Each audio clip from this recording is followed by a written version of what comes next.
शिवसेना उद्धव बाळासाहेब ठाकरे पक्षाचे 2 ते 3 खासदार शिवसेनेच्या संपर्कात। शिवसेनेचे खासदार प्रतापराव जाधवांचा मोठा दावा। भाजपनं काँग्रेसमुक्त भारताच्या वल्गना केल्या। राम मंदिरात भाजपनं खोटा राम आणला। भास्कर जाधवांची भारतीय जनता पक्षावर कडाडून टीका। बहुमत असताना अजित पवारांना सोबत घेऊन भाजपनं चूक केली। संघाच्या मुखपत्रातून हल्लाबोल। सुनेत्रा पवारांना राज्यसभेची उमेदवारी मिळणार असल्याची सूत्रांची माहिती। तर सुनील तटकरे राज्यसभेच्या जागेसंदर्भात घोषणा करण्याची शक्यता। सरकार पलटल्यास सरलाईन काढून टाकणार, मनोज जरांगेंचा इशारा। जरांगे पाटलांनी उपोषण स्थगित करावं, देवेंद्र फडणवीसांचं आवाहन। विधान परिषद निवडणुकीमधील महाविकास आघाडीचा तिढा सुटला। नाशिक शिक्षकची निवडणूक शिवसेना उद्धव बाळासाहेब ठाकरे पक्ष लढणार, तर काँग्रेसचे उमेदवार दिलीप पाटील माघार घेणार। महायुतीमधील कोकण पदवीधरचा तिढा सुटला। शिवसेना उमेदवार संजय मोरेंची निवडणुकीतून माघार। भाजपच्या निरंजन डावखरे यांचा मार्ग अखेर मोकळा। ससूनमधील पैसे उकळणाऱ्या डॉक्टरांची चौकशी होणार। डॉक्टर मुरलीधर तांबे यांच्या अध्यक्षतेखाली समिती गठीत। ससूनचे प्रभारी डीन चंद्रकांत म्हस्के यांची लोकशाहीला माहिती।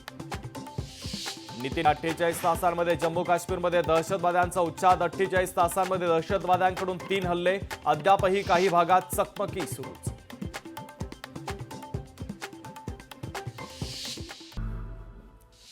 शिवसेना उद्धव बाळासाहेब ठाकरे पक्षाच्या मुंबईतल्या पदाधिकाऱ्यांचा संध्याकाळी मेळाव्यात उद्धव ठाकरे करणार मार्गदर्शन। अमोल कीर्तिकर लवकरच कोर्टामध्ये जाण्याच्या तयारीत। लोकसभा निकालाच्या विरोधात अमोल कीर्तिकर कोर्टात याचिका दाखल करणार।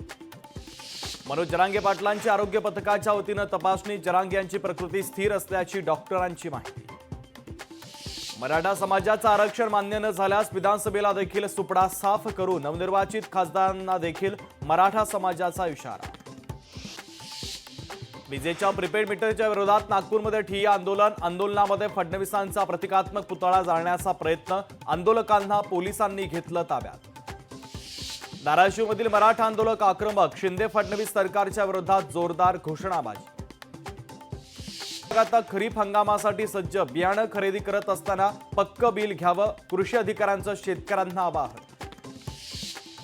भिवंडीमध्ये पुन्हा एकदा पावसाची हजेरी। नागरिकांना उकाड्यापासून काहीसा दिलासा। छत्रपती संभाजीनगरमधील आकाशवाणी चौकामध्ये रस्ता ओलांडताना महिलेचा काल मृत्यू। प्रशासनावर ठपका ठेवत नागरिक कृती समितीचं आंदोलन। लोकशाही मराठी ऐका, पहा, जागरूक रहा।